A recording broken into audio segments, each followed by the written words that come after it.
Karen, round of applause.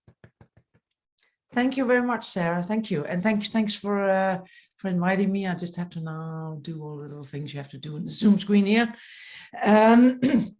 Yes, that was an excellent introduction. And like I said before, I'm pretty much going to wave my arms around a little bit and talk about the importance of these things. And I think this is a really interesting session because we will take that sort of deep dive into how do we actually measure resources, how do we talk about resources. Sarah just used the words, both the resource word, but also the reserve word, which is actually something that it turns out a lot of people don't really understand what is resources and what is reserves and what's the difference and why is it important. I'm not going to dive deeply into that myself. I'm going to again sort of stay pretty superficial on this and I'm waving on this, but there is plenty of opportunity later on for people to take the deep dives into it. And I think that it's a very, very important message. So back to the topic at hand here, mining and the just transition, or the energy transition, as I guess it is we're talking about.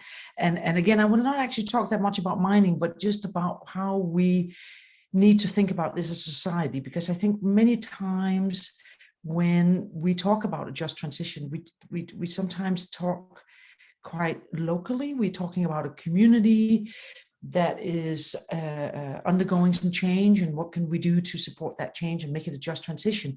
But in reality, it's really something that we all need to take ownership of, regardless of whether we live in that particular community or not.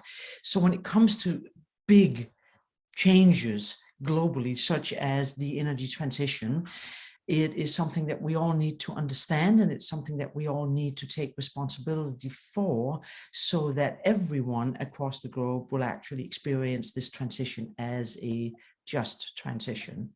And I am not moving forward here. Now I am. So I was just saying, just before we started, I got just terribly distracted last week because there was a big, I was literally sitting there with my morning coffee and my Wordle of the day, and I'm hearing on the BBC News something about critical minerals, and I'm getting really excited that this is on BBC News and thinking that's very timely and very important. And then when I start listening, I got really kind of a little bit depressed, because the message was, don't mine, instead recycle. So don't mine the rocks, mine the e-waste, say scientists. And I was like, oh, I wonder who that was talking. It must have been someone I knew, but it wasn't actually. And if we just look a little bit more at that news story, here is a little bit more. And it is, for some really obscure reason, I actually think this is what people want to hear. They want to hear that we're running out of metals, we're running out, and what can we do about it? And if you look at the sub-headline here underneath the picture, it actually says the smartphone has around 30 different elements, some of which the Earth is running out of. And I mean, this is up on the BBC website, it's in the radio, and everyone's hearing about it, and they're hearing that it's very, very clever scientists who are telling them this. And on the right, there are some words that I have snatched directly from this article online. And it basically says the recycling of e-waste must urgently be ramped up because mining the earth for precious metals to make new gadgets is unsustainable. It says something about the statistic of how much waste is actually out there before it goes on to say that the Royal Society of Chemistry says that there now needs to be a global effort to mine this waste that they talked about earlier, rather than mining the earth. And it says that the RSC is running a campaign to draw attention to the unsustainability of the continuing to mine of the precious elements used in consumer technologies. And this is a really powerful message that's being shared really, really widely. I've been receiving emails from all over the world. And the problem with this message, of course, is it isn't true. It actually isn't true. And a just transition needs to start with us speaking the truth about these things. We need to speak the truth about what we have and what we don't have. And we need to speak the truth about the impact of mining, which is real. It's a real environmental impact, just as farming is an environmental impact, and paving the earth over so that we can drive on it is an environmental impact. We need to be honest about this and have honest conversations about it. This is still actually quoting directly from this article. and it says elements in smartphones that could run out the next century. And it lists some, in my view, actually some pretty random metals, but here they are: gallium arsenide, silver, indium, yttrium, and tantalum. And it talks a little bit about what they're being used for, which I think is useful information and probably truthful information as well. But again, it is framing in the context of we're actually running out and we need to stop mining these things. And so to sort of take a step back, what is actually the reality check of things here? And again, I did not actually make a long presentations about reserves and resources to try to prove that this is not true. But I think some of the people speaking after me are going to speak exactly about how do we classify resources, how do we talk about resources, how do we measure what we have so that we can have that truthful and honest conversation about where we get things from, and so we can make the right choices about where we are going to get things, because it actually also it starts with understanding the resources that we have, both in the ground and in the gadgets that they're referring to in this article that we've been lying around, that we all have lying around at home.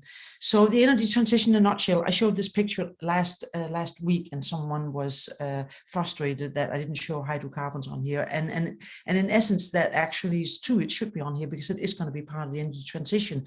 But what this figure really shows is the new energy technologies that we need to develop and embrace and implement across the globe, not just in our backyard, but also in our backyard, but actually across the globe, to be successful with reaching net zero and having a just energy transition. And it's a wide variety of technologies. I'm a firm believer that there's probably not one thing that's going to fix everything for us. So we need to look at all of these things. We need to put CO2 back into the earth. We have to be able to store energy deeply in the subsurface. We have to be able to store energy in batteries. That means we need metals for the batteries. We need to develop things like solar panels, wind turbines, things that also require metals. And we need to look at things like geothermal and perhaps hydrogen, which also has to do with the subsurface. So geoscience is really critically important in this context. But of course, we're going to focus a little bit on how do we get those metals that we need for batteries, for wind turbines, for everything that we surround ourselves with. Excuse me.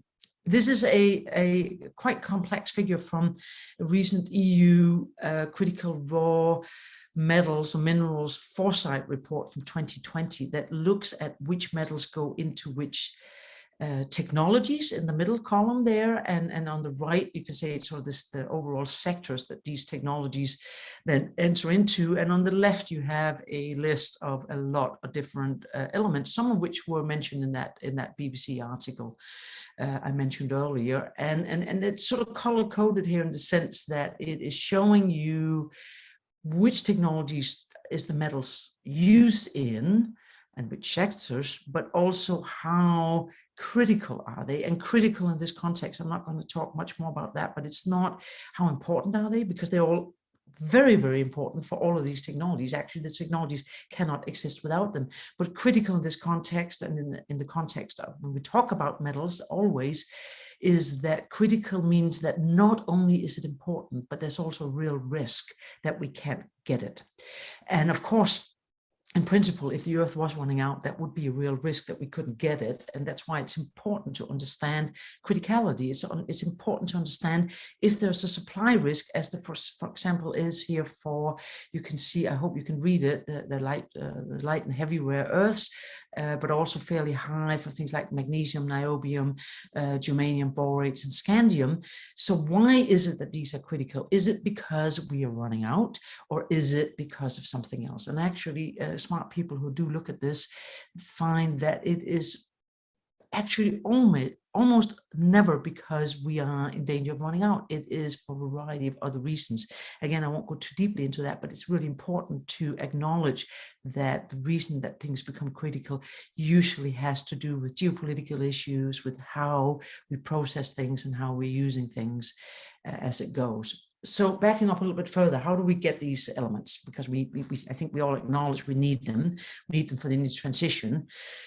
how do we get them? And of course, we do have to actually ask ourselves first, can we actually manage without them? Do we really need these metals? And if we arrive at the conclusion that we probably do, how can we get to them? Can we recycle them, which is what the BBC article says that we should be doing, or should we be mining it, or should we do some combination of all these three, which again is probably what I would be advocating for. So can we manage without minerals for clean energy? And this is just some data, food for thought from the Our World in Data website, where you can find data on almost anything. And it's really, really a great resource for understanding some of the global drivers for why we do like we do, and why the different markets are adjusting to different challenges and pressures the way they are. So these are facts. 940 million people in the world do not have access to electricity. That's 13% of the world population. 3 billion, this is 40% of the population, 3 billion people do not have access to clean fuels for cooking. And in this context, actually, things like gas and oil is clean. So what that means is that 3 billion people are cooking over an open fire every day. This is something that comes at great health costs and indoor air pollution things. And so one of the questions we should ask ourselves from our very, very privileged points of views here, where we're cooking on an induction stove and putting our things in the fridge, is that can we live in a world where we're not going to give these 3 million people access to clean fuels for cooking if we can? Per capita electricity consumption varies more than 100-fold. So 100, a factor of 100 across the world. That means that there are people out there that use probably 100 times less than I use, because I am going to be in that top tier, as is probably most of the people who are listening in on this call here. And if it looks at per capita energy consumption, so not just electricity, but energy consumption, it varies more than 10-fold across the world. So in other words, we're using 10 times as much as our fellow Earth citizens in other parts of the world. And of course, not surprisingly, the access to energy is very, very strongly related to income. Poor households and poor countries are more likely to lack access. So what this leaves us with is that if we are, in my view, just remotely sort of said to be serious about these UN Sustainable Development Goals, you can see affordable and clean energy. That means actually for everyone, including the 3 billion people cooking over an open fire. You have things like sustainable cities and communities, responsible consumption and production. You have clean water. It has to do with energy access as well.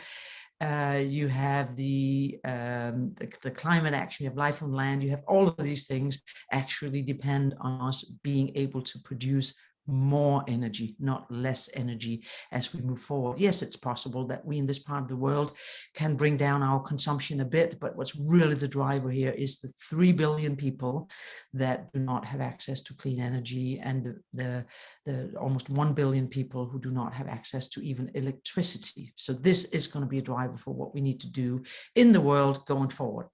So living without an energy transition, or the metals that we need for the energy transition, is actually not really an option. Of course, we do need to think about being responsible consumers in that context, but we do need to actually provide the world with more energy. So let's look at the recycling, which is what the article on BBC wants us to do. And when you look at circular economy, and I can see there's a spelling error there in my title, apologies for that. But when you look at recycling and circular economy, this is typically the picture that people is representing it with. I Googled circular economy, and this is what comes up when you hit images on Google. It's just this really, really tiny part of a screen that has hundreds and hundreds of images on it, many of which have, the pleasant images. They're green, they're nice. Some of them have multicolor, but they tend to be sort of over in the green, which makes us feel really good about ourselves and what the picture is trying to convey. And what you'll also see, actually, that quite a few of these is showing circular economy as completely closed loops. So can we really just close the loop and not mine? Which is what, again, there are people, scientists who are highly cited and highly respected in our society, are going out there and saying, for the record, that we should do. We should close the loop. We should stop mining. Well, we can't do that. Let me just sort of spill the conclusion here. You probably already realized this, but let me just provide just a couple of observations that is sort of telling you why this is not possible. One of the reasons is this, that we are continuously developing new technologies, and new metals go into these technologies.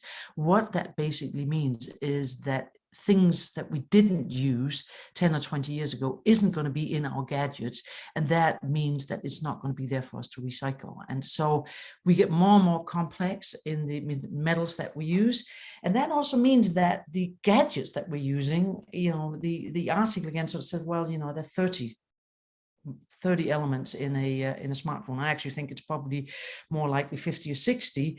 But what that means is that it's incredibly complex. There's not that much metal in there, but the metal that is in there is mixed to exactly match some kind of property that this particular gadget is needing.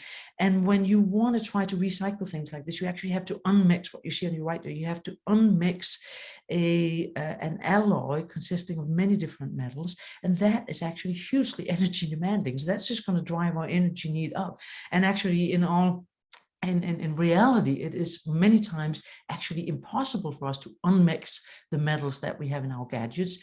We call that downcycling. You may be able to actually get the metals out, but you will have to use them for something somewhat less complex, because you cannot actually pull the different metals apart. It's like unmixing a cold cup of coffee that already has cream and sugar in it, and you want to just extract the pure coffee from it. It's almost impossible to do, and it will demand an enormous amount of resources.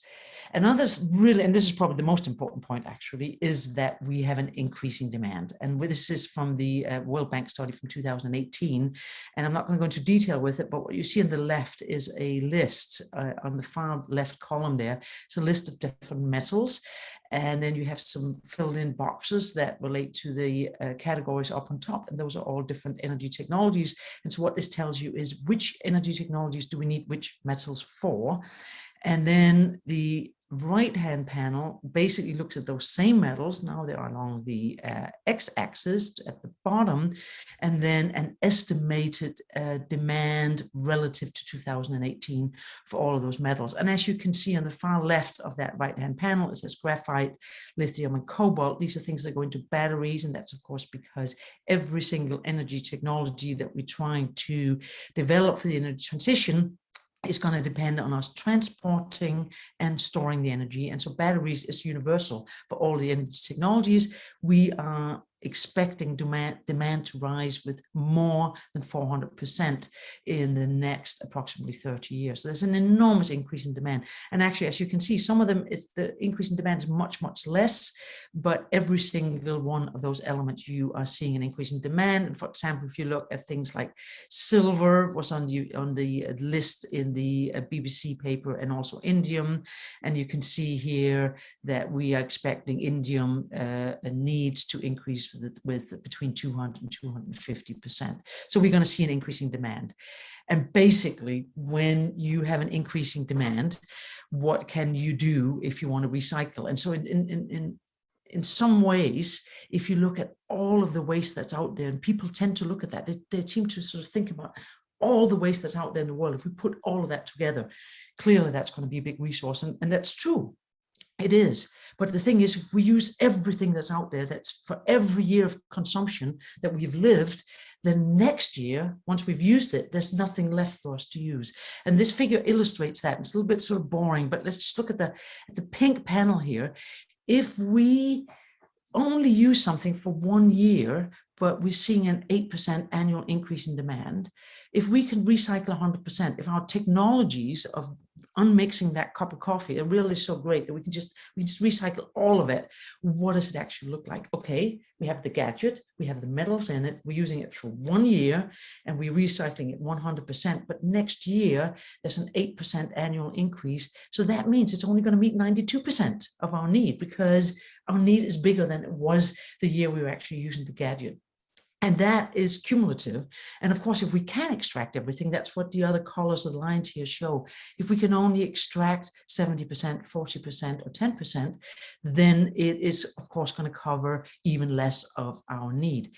If we use things more than 1 year, then we get into the problem of circularity in a sense, because when you think about circular economy, it's all about designing for repair. It's designing for things that last a long time. If you want to have a wind turbine that's going to be running for 50 years, it's not going to be available for us to recycle for 50 years. So do we make things available to recycle so that we have a huge turnover, or do we actually try to design things that last us for a long time? And that's basically what the x-axis on this graph shows. Because again, if we pulled everything together, yes, then maybe it could meet a little bit more, but then there'll be nothing for us for next year. So if we want to be sustainable in mining waste, we have to mine 1 year waste every year.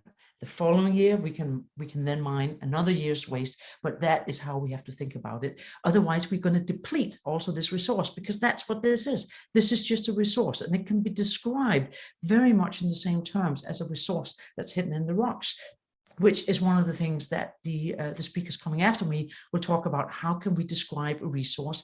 What's the tonnage? What's the grade? How big is it? How long time is it going to last us for? So actually, we cannot recycle our way out of increasing demand. So that leaves us with mining. And I'm not going to say, I am actually coming to the end, Sarah, if you're getting worried about my time here, but I'm not going to say a lot about mining, because it's pretty obvious that we need to do all of these things. We need to consume responsibly, think about whether we need to increase energy consumption in all parts of the world, even if we acknowledge, and we must acknowledge this, that there's going to be a net need for increasing globally. Yes, we should look at where we could decrease, where industries can become more efficient, where our vehicles can become more efficient. We should, of course, recycle. We should, of course, design to recycle. It's part of sustainability. It's going to have to be a buffer. It's going to have to help us cover part of our needs. So we do need to describe those resources in the same terms as we describe resources in the crust, and we do need to get better at recycling, better at designing for recycling, but also better for designing for longevity of the things that we use, which is sort of a little bit counterproductive. This is a map of the world with mineral deposits on it. It's downloaded from the USGS website. I don't actually remember exactly how I filtered this data, but you can go on to the USGS website and actually filter data in all kinds of exciting ways, after commodity, after activity, that sort of thing. But this is a graphical representation of some of the resources that are out there. And so we're not running out. There are actually resources in a lot of different places across the world. And for example, let me just give one example. I have worked myself a lot in Greenland. You can see Greenland is on here. There's quite a lot of resources in Greenland as well. And for example, in southern Greenland, at the tip there are some very, very large rare earth deposits. These are some of the metals that are most critical, most important. They go into our wind technologies, and they go into hybrid vehicles. And the thing is that if just one of those mines or one of those deposits in Greenland were going to be mined, or any other rare earth deposit pretty much everywhere in the world. There are hundreds of deposits that have been described already. And if just one of those goes into production, it will actually cover our need for decades to come. That's how much that's actually in the crust. So it's not the problem that it's not geologically available. The problem lies somewhere else. The problem lies in whether we decide to mine it, and our appetite for mining, and also the technologies that actually go into mining in a sustainable way. And there's one other problem here that I wanted to just highlight that I think is a problem, and I don't know how to solve it. But if we look at what we actually mine, this is data from BGS. And again, I can only emphasize that, go onto USGS and BGS website for real data. That's where it has to start. What's the truth here? What's the reality of the world? This is the reality of what we actually are mining globally. And if you look at the left, that is everything we mine. And the pink is iron. So almost everything we mine actually in the world is iron ore. There's a little bit other that's shown here in sort of a violet, shade of violet here. If we blow up that shade of violet, what does that look like? Well, there's some manganese, some aluminium, titanium, there's some other stuff. And then on the far up right-hand corner here, you have a little square that's called technology and precious metals. And if we blow that up, it is on your far right, and you can see what that is. And those will be the metals on that list in the BBC article. It is lithium, it's tungsten, it's cobalt, it's all kinds of things. And you can see gold up there. It's tiny, tiny, tiny little square. That's how much we mine of gold. And that is one of the things I just want. It's not a square, it's a rectangle, and it's 3,000 tons that we mine globally. So it's almost nothing that we mine. And quite interesting, if you look at finances into mining and into exploration, into looking for where the metals are, about half of everything we invest is into gold. And gold is not on the list from the BBC article, and it's actually not on any critical minerals list because it's not critical at all. It's actually, I'm not going to say it's useless, but it's pretty close. It's not a metal that we actually need for the energy transition at all.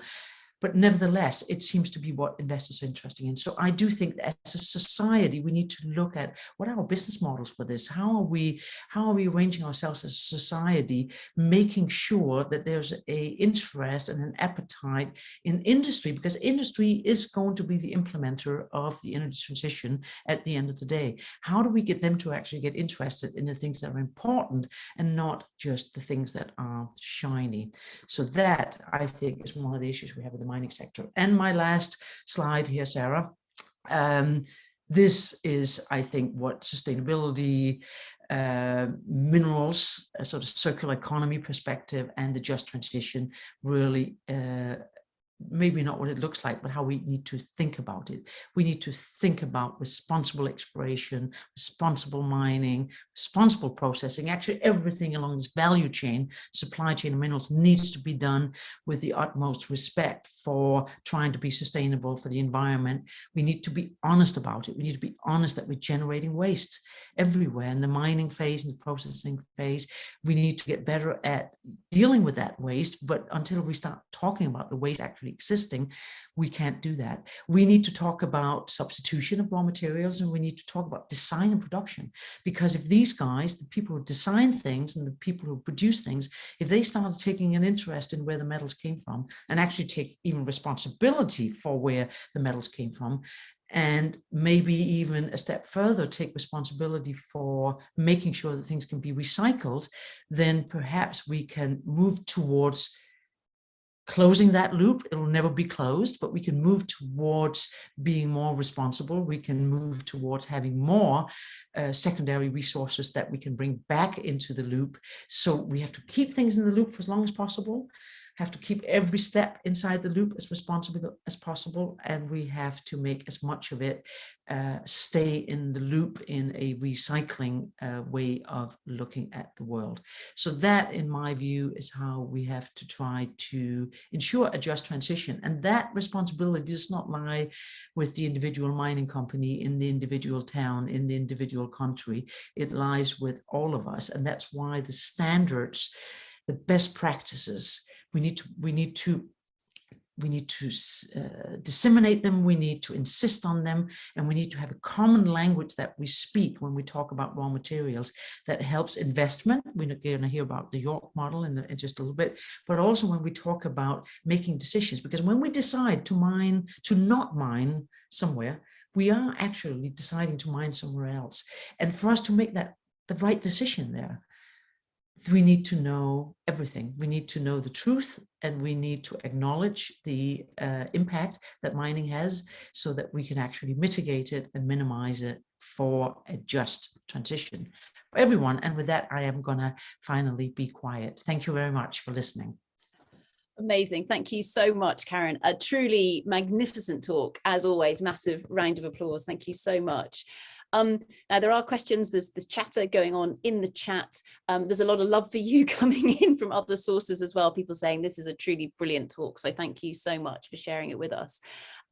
One question, if I may, before we move on to our next speaker, and coming back to the the BBC News article with the chemists. So if we take just, say, the rare earth elements, from a geological perspective, they're not rare. Actually, we find them in quite a lot of places. But the thing that is rare, and this is almost the call to action and collaboration with the chemists, the thing that is rare is actually us having the chemical and the engineering understanding as to how to tease them apart. So I guess in terms of, we're not running out of anything, but it's a case of what we are missing at the moment is perhaps some of the imagination and the innovation and the creativity from, say, people who are experts in chemistry, because we really need them to help us to work out how to process these materials in the most responsible way possible, so we don't create all kinds of nasty waste. Is that a correct thought from my perspective, or what do you think on that? No, I completely agree. I think that it's about the supply chain, and I'll actually say, you know, I've hated everything about COVID, but if it's done something good for us, it's actually brought the expression supply chain into people's vocabularies, and people are understanding all of a sudden that it's not that there's no petrol, it's just that it can't make it to where I need to use it.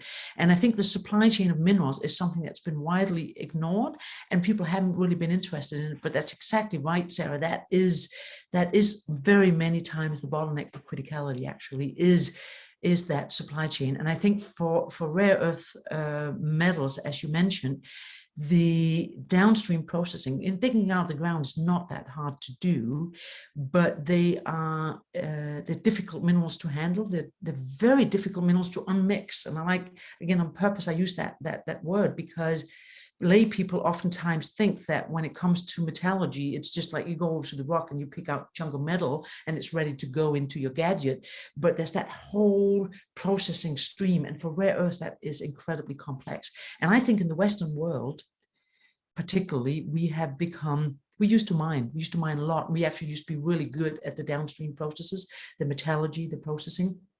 But the richer we've become, the less interested we've been in having these potentially polluting industries. And some of them have been terrible polluters.